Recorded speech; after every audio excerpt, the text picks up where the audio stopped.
इत्थों दी भी वस्तुआं दे देंदे ने परलोक दियां। चार पदार्थ जे को मांगे साध जनान की सेवा, जे को अपना दुख मिटावे हर हर नाम हृदय सतगुर। इस करके चार पदार्थ की दात भी दे देते हैं। कामनावां पूरियां, कामना कोई भी होए, ये मनुख के उत्ते है, उन्हें मंगना की है सतगुर तो। जो मंगेगा वो मिल जाएगा, जो मंगेगा उसकी कामना वो मिल जाएगी। और कामना मैं कहना कि जो मनुख कहे ना भी सतगुर जी तुसीं मैनूं मिल दो, वो भी मिलती। गुरु हरगोबिंद साहब के समय सिख की गल होती है। वो सिख एक दिन अपनी पैली के विच खेतों के काम कर रहा सी। उसके कोलों सिख निकले बाणी पढ़न वाले। बाणी बड़े प्रेम नाल पढ़ रहे थे, दिलों पढ़ रहे थे, आवाज नाल। कोलों लंघे, कोलों तुरे जा रहे थे, उहदा भी दिल कीता मैं इन्हां नाल बैठा, पर उस सिख कोलों लंघ गए।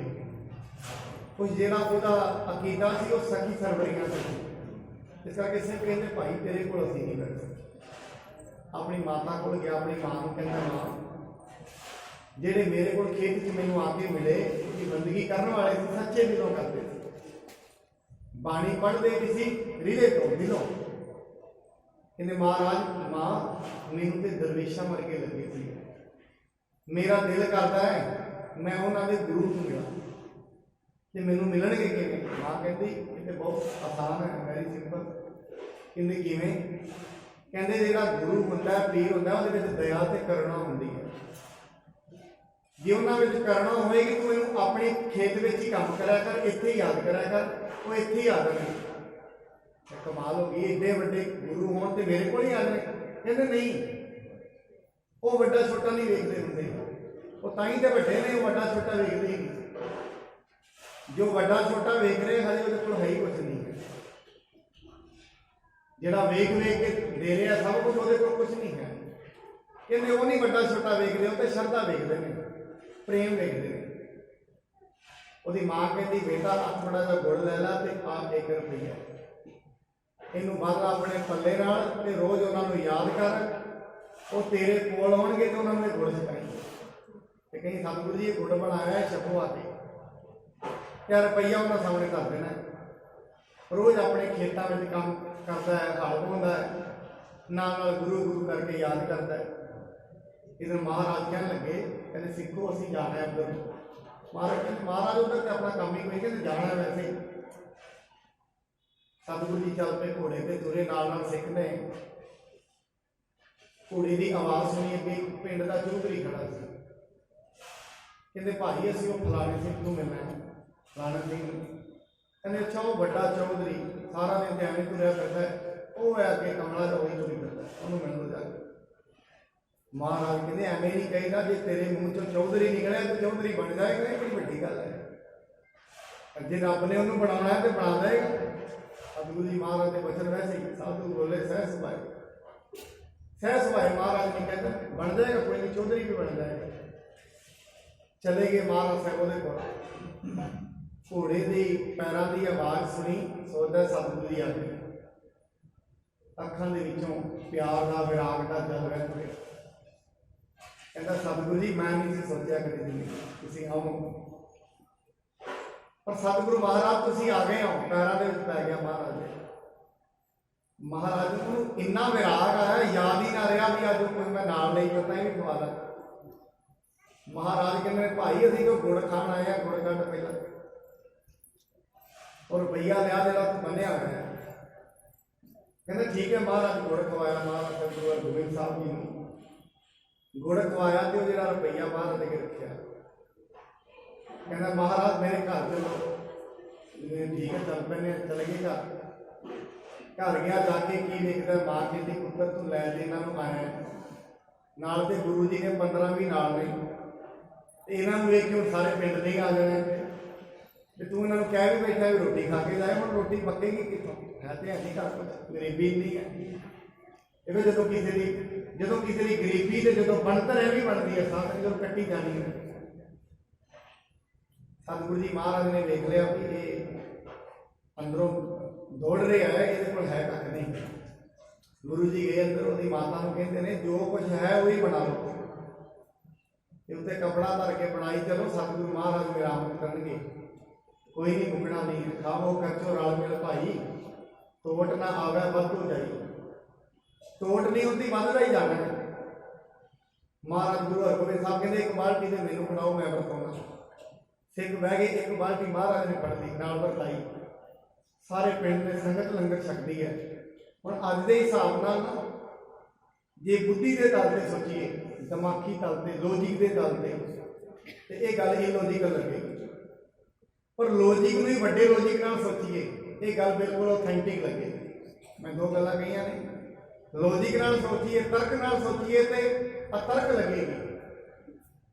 पर तर्क नूं ही वड्डे तर्क नाल सोचीए ते गल ऑथेंटिक लगेगी।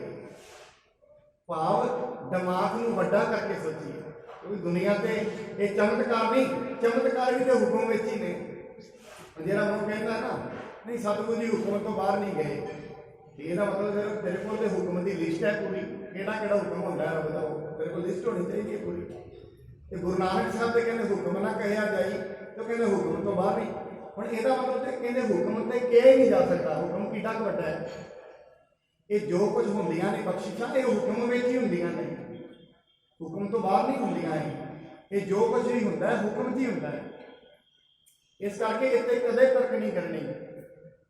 ਜਦੋਂ ਅਸੀਂ ਵੱਡੇ ਦਿਲ ਦੇ ਨਾਲ ਸੁਣਦੇ ਹਾਂ, ਵੱਡੇ ਦਿਮਾਗ ਨਾਲ ਸੁਣਦੇ ਹਾਂ, ਇਹ ਸਾਰਾ ਪਸਾਰ ਕਿਉਂਕਿ ਸਾਡੀ ਬੁੱਧੀ ਦੇ ਅਨੁਸਾਰ ਨਹੀਂ ਪਰਮਾਤਮਾ ਹੈ। ਜਿਵੇਂ ਸੁਕਰਾਤ ਸਮੁੰਦਰ ਦੇ ਕੰਢੇ ਖੜਾ ਹੈਰਾਨਗੀ ਵਿੱਚ ਸੀ ਕਿ ਇੱਕ ਹੈਰਾਨਗੀ ਵਿੱਚ ਇਹ ਹੈ, ਬਾਟਾ ਹੱਥ ਫੜਿਆ, ਬੱਚਾ ਕੋਲ ਲੱਗਿਆ, ਕਹਿੰਦੇ ਲੱਗਦਾ ਤੁਸੀਂ ਪਰੇਸ਼ਾਨੀ ਵਿੱਚੋਂ।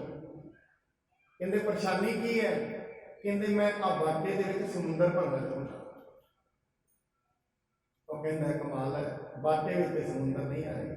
पर एक काम हो सकता है, कहते कि उन्हें बाटा चुक के समुद्र च मारिया, कहते तुसी समुद्र से समा सकते, अब बाटा समुद्र से समा सकते। इस करके मनुख का दिमाग बाटे वर्गा है ते परमात्मा समुद्र वर्गा है। ये छोटे जे दिमाग में परमात्मा का हुक्म नहीं होने लगा। गुरु नानक साहब कहते हैं कथना कथी ना आवे तोट, कथ कथ कथी कोटि कोट कोट। पर साथ में याद रखना, तर्क भी वो लोग करते हैं परमात्मा के जिन्होंने फिलोसफी का ते साइकोलॉजी का पहला पाठ नहीं पढ़िया। वो गल करना ठीक है, साइकोलॉजी का कोई मनुख गल करे तो ठीक है, कोई फिलोसफी का हंडिया होया तो गल करे, गल ठीक है। ये सुकरात वर्गिया कदे परमात्मा से तर्क नहीं की। अज के लोग तर्क करते हैं जिन्हें कदे पहला लैसन नहीं पढ़िया साइकोलॉजी का, फिलोसफी बारे पता ही नहीं होंगी कि दर्शन शास्त्र होंदा की है।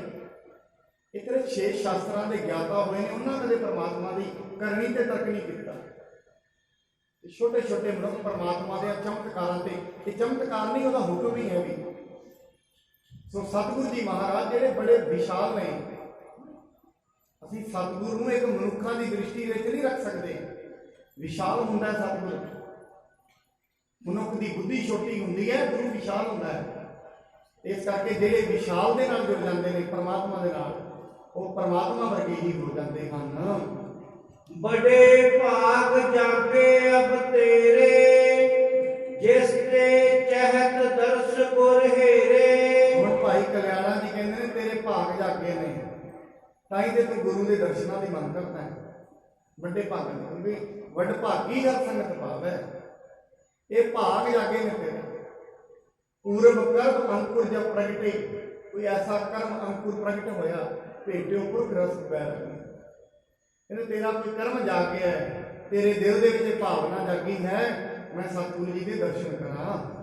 दोनों लोकन के सुख पावो, चलो बनो सिख शीस नवावो। कहते भाई चल गुरु साहब को चलांगे, तेन लोक दे परलोक दे सुख मिल जाएंगे। दोनों लोगों के विच ही तेनों सुख प्राप्त होगा। इम सुन महे पालक पट भागा, गुरु बिलोकन को अनुरागा। ਇਹੋ ਜਿਹੀਆਂ ਗੱਲਾਂ ਸੁਣ ਕੇ ਭਾਈ ਕਲਿਆਣਾ ਜੀ ਦੀ ਉਹਨਾਂ ਦੀ ਸੰਗਤ ਕਰਕੇ ਮਨ ਵਿੱਚ ਅਨੁਰਾਗ ਜਾਗਿਆ, ਪ੍ਰੇਮ ਜਾਗਿਆ। मैं भी ऐसे सतगुरु जी के दर्शन करना चाहता हाँ। सहत सैन के होयो तैयार, चलत पसो मग में पग डार। अपनी सेना नाल लेके राजा तैयार हो गया, ते ਤੇ ਸਤਿਗੁਰੂ ਜੀ ਦੇ ਦਰਸ਼ਨਾਂ ਨੂੰ ਚੱਲ ਪਿਆ ਹੈ। ਸਨੈ ਸਨੈ ਸੰਗ ਕੇ ਕਲਿਆਣਾ ਆਵਤ ਭੇ ਸ੍ਰੀ ਸਤਿਗੁਰ ਥਾਨਾ। ਹੌਲੀ ਹੌਲੀ ਚੱਲਦਾ ਹੋਇਆ ਭਾਈ ਕਲਿਆਣਾ ਅਸਲ ਦੇ ਵਿੱਚ ਉੱਥੇ ਆ ਗਿਆ ਹੈ ਜਿੱਥੇ ਸਤਿਗੁਰੂ ਜੀ ਦਾ ਸਥਾਨ ਹੈ। ਬਹਿਰਪੁਰੀ ਤੇ ਕੀਨਸ ਡੇਰਾ ਗਜ ਬਾਜੀ ਨਰ ਬ੍ਰਿੰਦ ਬਡੇਰਾ। ਨਗਰ ਦੇ ਬਾਹਰ ਜਾ ਕੇ ਡੇਰਾ ਕੀਤਾ। ਬਹੁਤ ਸਾਰੀ ਸੇਨਾ, ਹਾਥੀ, ਘੋੜੇ ਤੇ ਬੜੇ ਮਨੁੱਖ ਰਾਜੇ ਦੇ ਨਾਲ ਹਨ। ਆਛੀ ਵਸਤੂ ਹੇਤ ਉਪਾਇਨ ਅਰਪਨ ਕੋ ਸਤਿਗੁਰ ਕੇ ਪਾਇਨ। ਸਤਿਗੁਰੂ ਜੀ ਨੂੰ ਭੇਟ ਕਰਨ ਵਾਸਤੇ ਵਧੀਆ ਵਧੀਆ ਵਸਤੂਆਂ ਹੋਰ ਵੀ ਕਈ ਚੀਜ਼ਾਂ ਉਹ ਲੈ ਕੇ ਆਇਆ ਹੈ। ਦਾਸੀ ਦਾਸ ਸੰਗ ਬਨਵਾਸ ਦਾਸੀ ਦਾਸ ਸੰਗ ਰਨਵਾਸ ਸਭ ਸਮੇਤ ਉਤਰਿਓ ਪੁਰ ਪਾਸ। ਕਹਿੰਦੇ ਦਾਸੀ ਦਾਸੀਆਂ ਰਾਣੀਆਂ ਸਾਰੀਆਂ ਹੀ ਉਹਨਾਂ ਦੇ ਨਾਲ ਆਈਆਂ ਹਨ। ਇਮਨੀ ਕੇ ਡੇਰਾ ਕਰਵਾਏ ਮਧੁਰ ਬਾਗ ਤੇ ਨ੍ਰਿਪਤ ਟਿਕਾਏ। ਇਸ ਤਰ੍ਹਾਂ ਜਾ ਕੇ ਭਾਈ ਕਲਿਆਣਾ ਜੀ ਨੇ ਡੇਰਾ ਕਰਾਇਆ ਤੇ ਰਾਜੇ ਨੂੰ ਉੱਥੇ ਵਿਸ਼ਰਾਮ ਕਰਾਇਆ ਹੈ। ਪੁਰ ਮੈਂ ਗਮਨਿਓ ਤਬ ਕਲਿਆਣਾ ਸ੍ਰੀ ਅਰਜਨ ਬੈਠੇ ਜਿਸ ਥਾਨਾ। ਭਾਈ ਕਲਿਆਣਾ ਜੀ ਚਲੇ ਗਏ ਫਿਰ ਨਗਰ ਦੇ ਵਿੱਚ ਜਿੱਥੇ ਸਾਹਿਬ ਸ੍ਰੀ ਗੁਰੂ ਅਰਜਨ ਸਾਹਿਬ ਜੀ ਬੈਠੇ ਹੋਏ ਸਨ। ਦੋਨੋਂ ਹੱਥ ਜੋੜ ਪਗ ਧਰਿਓ ਦਰਸ਼ਨ ਕਰਿਓ ਮੋਦ ਉਰ ਭਰਿਓ। ਦੋਵੇਂ ਹੱਥ ਜੋੜ ਕੇ ਨਮਸਕਾਰ ਕੀਤੀ, ਸਤਿਗੁਰੂ ਜੀ ਦੇ ਚਰਨਾਂ ਵਿੱਚ ਮੱਥਾ ਟੇਕਿਆ ਤੇ ਮਹਾਰਾਜ ਦੇ ਦਰਸ਼ਨ ਕਰਕੇ ਬੜਾ ਹੀ ਪ੍ਰਸੰਨ ਹੋਇਆ ਹੈ। ਸ੍ਰੀ ਗੁਰ ਕਹਿਓ ਆਓ ਕਲਿਆਣਾ ਕਰਿਓ ਕਿਨੇ ਉਪਕਾਰ ਮਹਾਨਾ। ਸਤਿਗੁਰੂ ਜੀ ਮਹਾਰਾਜ ਭਾਈ ਕਲਿਆਣ ਨੂੰ ਆ ਗਿਆ। ਭਾਈ ਮਹਾਰਾਜ ਕਹਿੰਦੇ ਉਪਕਾਰ ਕਰਨ ਵਾਸਤੇ ਗਿਆ ਸੀ। ਹੁਣ ਜਾਣ ਕੇ ਉਹਨੂੰ ਪੁੱਛ ਰਹੇ ਨੇ, ਭਾਈ ਤੂੰ ਉਪਕਾਰ ਕਰਨ ਵਾਸਤੇ ਗਿਆ ਸੀ, ਉਪਕਾਰ ਵੀ ਕੀਤਾ ਹੈ ਕਿ ਨਹੀਂ ਕੀਤਾ ਹੈ? ਕਰ ਜੋਰੇ ਤਿੰਨ ਸਕਲ ਸੁਨਾਈ ਮਹਾਰਾਜ ਲਿਆਇਓ ਨਰ ਨਾਈ। ਹੱਥ ਜੋੜ ਕੇ ਕਹਿੰਦਾ ਮਹਾਰਾਜ ਤੁਹਾਡੀ ਕਿਰਪਾ ਹੋਈ ਹੈ, ਮੈਂ ਰਾਜੇ ਨੂੰ ਨਾਲ ਹੀ ਲੈ ਕੇ ਆਇਆ ਹਾਂ। ਆਪ ਸਹਾਇਕ ਹੋਏ ਜਬੈ ਉਤਕੰਠ ਤੋਂ ਹੈ ਆਇਓ ਭੈ। ਕਹਿੰਦੇ ਸਤਿਗੁਰੂ ਜੀ ਮੈਂ ਨਹੀਂ ਲੈ ਕੇ ਆਇਆ, ਤੁਸੀਂ ਸਹਾਈ ਹੋਏ ਹੋ, ਤੁਹਾਡੀ ਸਹਾਇਤਾ ਨਾਲ ਮੈਂ ਲੈ ਕੇ ਆਇਆ। ਸਾਧ ਸੰਗਤ ਜਿੱਦਾਂ ਅਨੰਦਪੁਰ ਸਾਹਿਬ ਨੂੰ ਘੇਰਾ ਪਿਆ ਹੋਇਆ ਸੀ ਨਾ,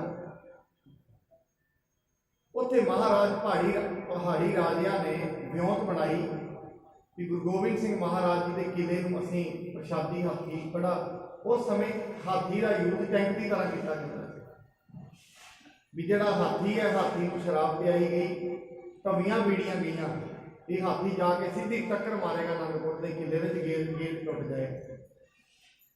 ਮਹਾਰਾਜ ਜੀ ਨੂੰ ਖਬਰ ਲੱਗੀ ਵੀ ਹਾਥੀ ਭੱਜਿਆ ਆ ਰਿਹਾ ਹੈ। ਸਤਿਗੁਰੂ ਜੀ ਮਹਾਰਾਜ ਕਹਿੰਦੇ ਕੋਈ ਗੱਲ ਨਹੀਂ, ਸਾਡੇ ਕੋਲ ਵੀ ਹਾਥੀ ਹੈ। ਤੇ ਕੌਣ? ਕਹਿੰਦੇ ਭਾਈ ਗੁਨੀ ਚੰਦ। ਹੁਣ ਸਾਧ ਸੰਗਤ ਕਈ ਵਾਰੀ ਐਸਾ ਹੁੰਦਾ ਹੈ ਮਨੁੱਖ ਰਹਿੰਦਾ ਗੁਰੂ ਦੇ ਨਾਲ ਹੀ ਹੈ, ਵਿਸ਼ਵਾਸ ਨਹੀਂ ਹੁੰਦਾ। ਉਸਨੇ ਕਿਹਾ ਕਈ ਵਾਰੀ ਰਹਿੰਦਾ ਦੂਰ ਹੈ, ਧਿਆਨ ਗੁਰੂ ਵੱਲ ਹੁੰਦਾ। ਜਿਹਨੂੰ ਗੁਰੂ ਸਾਹਿਬ ਕਹਿੰਦੇ ਹਾਜ਼ਰ ਗੈਰ ਹਾਜ਼ਰ, ਗੈਰ ਹਾਜ਼ਰ ਨਾਲ ਨਾਲ ਰਹਿਣ ਵਾਲੇ ਵੀ ਵਿਸ਼ਵਾਸ ਤੋਂ ਕੋਹਾਂ ਦੂਰ ਹੁੰਦੇ ਨੇ ਤੇ ਕੋਹਾਂ ਦੂਰ ਬੈਠੇ ਹੋਏ ਗੁਰੂ ਦੇ ਵਿਸ਼ਵਾਸ ਵਾਲੇ। ਕਿਉਂਕਿ ਗੁਰੂ ਤੇ ਸਾਡੇ ਵਿਚਕਾਰ ਦੀ ਦੂਰੀ, ਪਰਮਾਤਮਾ ਦੀ ਤੇ ਸਾਡੀ ਦੂਰੀ ਸਰੀਰਕ ਨਹੀਂ ਹੈ, ਆਤਮਿਕ ਹੈ। ਸਰੀਰਕ ਦੂਰੀ ਨਾਲ ਕੋਈ ਦੂਰੀ ਨਹੀਂ ਹੁੰਦੀ। ਪਰਮਾਤਮਾ ਦੀ ਤੇ ਸਾਡੀ ਦੂਰੀ ਕਾਹਦੀ ਹੈ? ਆਤਮਿਕ ਹੈ, ਮਾਨਸਿਕ ਹੈ। ਆਤਮਿਕ ਤਲ ਤੇ ਦੂਰੀ ਹੈ, ਗੁਣਾ ਕਰਕੇ ਦੂਰੀ ਹੈ, ਸਰੀਰ ਕਰਕੇ ਦੂਰੀ ਨਹੀਂ ਹੈ। ਸਰੀਰ ਸਤਿਗੁਰੂ ਨੂੰ ਸਭ ਕੋ ਦੇਖਦਾ ਜੀਤਾ ਜਗਤ ਸੰਸਾਰ, ਜਿੱਥੇ ਮੁਕਤ ਨਾ ਹੋ ਬਈ ਜੇਕਰ ਸ਼ਬਦ ਨਾ ਕਰੇ। ਕਿਉਂਕਿ ਸ਼ਬਦ ਦੀ ਵਿਚਾਰ ਨਾਲ ਦੂਰੀ ਮੁਕਣੀ ਹੈ। ਆਪਾਂ ਕਹਿੰਦੇ ਹੋ ਆਇਆ ਦੂਰੋਂ ਚੱਲ ਕੇ ਮੈਂ ਤੱਕੀ ਤੋਂ ਸਰਨਾਏ ਜੀ, ਦੂਰੋਂ ਕਿੱਥੋਂ ਚੱਲ ਕੇ ਆਏ ਨਾ। ਇਹ ਕੋਈ ਦੁਨਿਆਵੀ ਪੈਂਡੇ ਦੀ ਗੱਲ ਨਹੀਂ ਹੋ ਰਹੀ ਹੈ। ਆਤਮਾ ਬੜੀ, ਜੀਵ ਆਤਮਾ ਬੜੀ ਦੂਰੋਂ ਚੱਲ ਕੇ ਆਈ ਹੈ, ਕਈ ਦੁਨੀਆ ਚ ਨਿਕਲ ਕੇ ਆਈ ਹੈ। ਇਸ ਕਰਕੇ ਪਰਮਾਤਮਾ ਦੀ ਤੇ ਸਾਡੀ ਦੂਰੀ ਸਰੀਰਕ ਨਹੀਂ ਹੈ, ਆਤਮਿਕ ਹੈ। ਹੁਣ ਭਾਈ ਦੁਨੀ ਚੰਦ ਰਹਿੰਦਾ ਦੇ ਨਾਲ ਹੈ, ਪਰ ਗੁਰੂ ਤੋਂ ਕੋਹਾਂ ਦੂਰ ਹੈ, ਵਿਸ਼ਵਾਸ ਨਹੀਂ ਹੈ ਬਚਣਾ। ਉਹਨੇ ਸੋਚਿਆ ਗੁਰੂ ਜੀ ਨੇ ਮੈਨੂੰ ਮਰਾਉਣ ਦਾ ਉਪਰਾਲਾ ਕਰਨਾ। ਅਨਾਜ ਬੜਾ ਖਾਂਦਾ, ਛਕਦਾ ਬਹੁਤ ਸੀ, ਨਾਲ ਕਹਿੰਦਾ ਵੀ ਹੁੰਦਾ ਤੁਹਾਡੇ ਨਾਲ ਹੀ ਸਤਿਗੁਰੂ ਜੀ ਜਾਵਾਂਗੇ ਜਿੱਧਰ ਜਾਓਗੇ। ਪਰ ਸਤਿਗੁਰੂ ਜੀ ਜਦੋਂ ਉਹਦੇ ਵੱਲ ਵੇਖਿਆ ਕੰਧ ਟੱਪ ਕੇ ਭੱਜ ਪਿਆ। ਮਹਾਰਾਜ ਕਹਿੰਦੇ ਹੋਰ ਵੀ ਕੋਈ ਸਿੱਖ ਹੈ ਜਿਹੜਾ ਹਾਥੀ ਨਾਲ ਲੜ ਸਕਦਾ ਹੈ? ਭਾਈ ਬਚਿੱਤਰ ਸਿੰਘ ਜੀ ਖੜੇ, ਉਹਨਾਂ ਦੀ ਇੱਕ ਲੱਤ ਵੀ ਕੰਮ ਨਹੀਂ ਕਰਦੀ, 3.5 ਫੁੱਟ ਉਹਨਾਂ ਦਾ ਕਰਦਾ ਹੈ। ਕਹਿੰਦੇ ਸਤਿਗੁਰੂ ਜੀ ਮਹਾਰਾਜ ਹਾਥੀਆਂ ਨਾਲ